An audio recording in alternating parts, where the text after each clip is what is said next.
दिल्ली चलो tractor rally Bharat बन जैसे स्लोगन के साथ देश में पर फिर से किसान आंदोलन शुरू हो चुका है। देश के अलग अलग राज्यों से किसान आकर दिल्ली बॉर्डर पे अपना आंदोलन कर रहे हैं।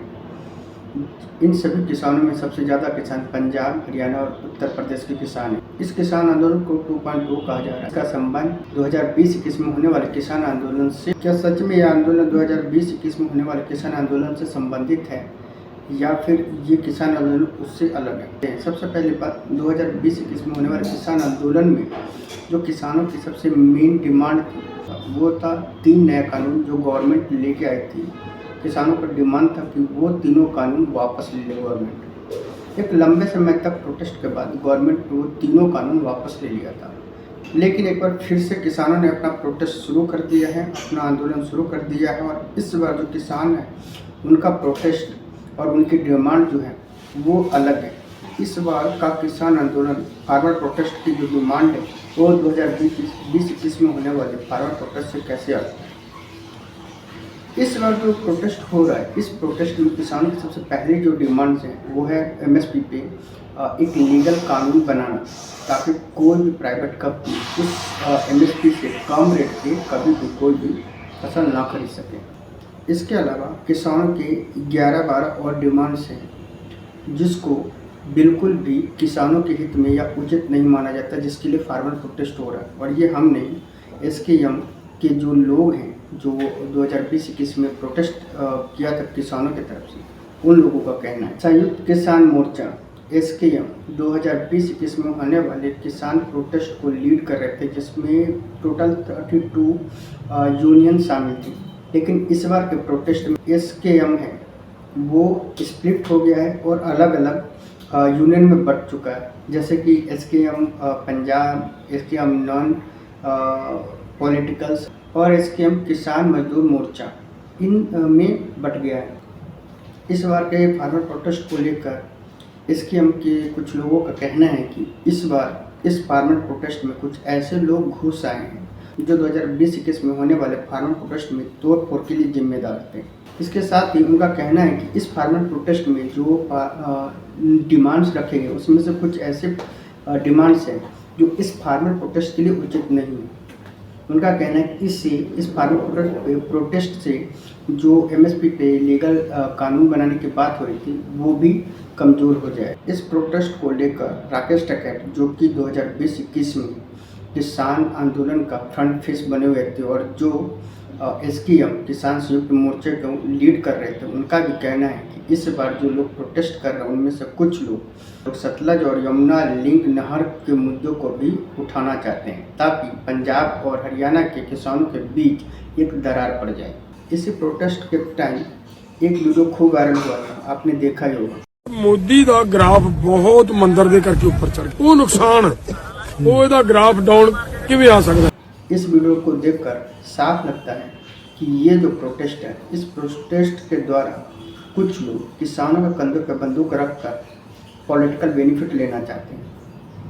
जो इसी साल लोकसभा इलेक्शन भी है और लोकसभा इलेक्शन के ठीक पहले इस तरीके के प्रोटेस्ट करके सरकार पे दबाव बनाना और इस तरीके की डिमांड्स करना किसी भी तरीके से सही नहीं है।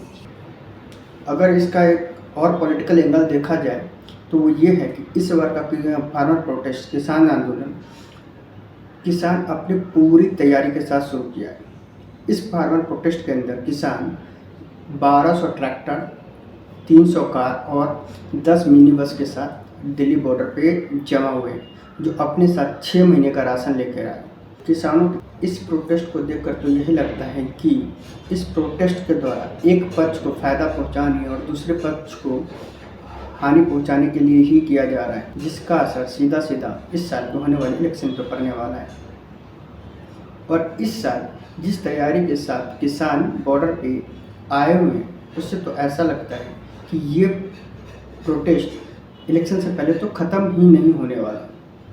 इस फार्मर प्रोटेस्ट का बेनिफिट हर पॉलिटिकल पार्टी लेना चाह रहा है और वो इस बात से साबित होता है कि इस फार्मर प्रोटेस्ट के दौरान ही राहुल गांधी ने अनाउंस कर दिया कि अगर उनकी गवर्नमेंट आती है, उनका सरकार बनता है, तो वो ये एमएसपी पे कानून जरूर लेकर आएंगे।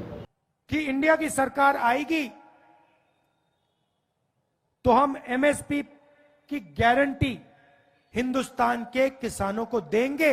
जो स्वामीनाथन रिपोर्ट में लिखा है वो हम पूरा करके आपको दे देंगे। अगर हम एमएसपी की बात करें तो इंडिया में सिर्फ 6% किसान ही है जिसको एमएसपी का प्रॉफिट मिलता है, क्योंकि एमएसपी पे जितने भी क्रॉप्स हैं उनमें से सबसे ज़्यादा जो क्रॉप्स खरीदे जाते हैं वो है धान और गेहूँ, और धान और गेहूँ का सबसे ज़्यादा उपज पंजाब, हरियाणा और एमपी में होता है, जो टोटल 6% ही है। इसका मतलब है कि अगर एमएसपी पे कुछ भी कानून बनता है, कुछ भी एक्शन गवर्नमेंट लेती है, उसका सीधा सीधा लाभ सिर्फ 6% किसानों को ही मिलने वाला है। जैसे कि जितने भी क्रॉप्स उगाए जा रहे हैं भारत के अंदर, उन टोटल क्रॉप्स का सिर्फ 25 से 30% ही गवर्नमेंट खरीद पाए, क्योंकि इससे ज़्यादा क्रॉप्स गवर्नमेंट खरीद ही नहीं सकती। इसका एक और रीज़न है, वो है कि भारत सरकार के पास क्रॉप्स को स्टोर करने के लिए स्टोरेज ही नहीं, जितना आज की डेट में भारत में क्रॉप्स उगाए जाते हैं। एक रिपोर्ट के मुताबिक इस समय भारत के पास 145 मिलियन मैट्रिक टन अनाज को स्टोर करने के लिए स्टोरेज है, जबकि इस समय भारत 311 मिलियन मैट्रिक टन अनाज हुआ।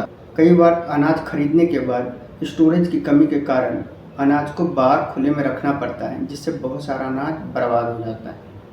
तो गवर्नमेंट चाह के भी सारा अनाज खरीद नहीं सकती। एक डाटा के अनुसार 2020 में भारत के कृषि उपज का टोटल मूल्य 10 लाख करोड़ था, जिसमें सभी एमएसपी वाले क्रॉप शामिल थे, लेकिन भारत सरकार ने उसमें से सिर्फ 2.5 लाख करोड़ का ही अनाज खरीद, जो टोटल कॉस्ट का सिर्फ 25% है। इसके अलावा इस फार्मर प्रोटेस्ट के अंदर जितने भी डिमांड्स, उसमें कुछ ऐसी हैं जिसका सीधे तौर पे किसान से कोई लेना देना ही नहीं है। तो ये आप खुद सोच कर दे सकते हैं, जो ये किसान आंदोलन है, ये किसानों के हित के लिए है या फिर किसी पॉलिटिकल पार्टी को फ़ायदा पहुंचाने के लिए ही किया गया है।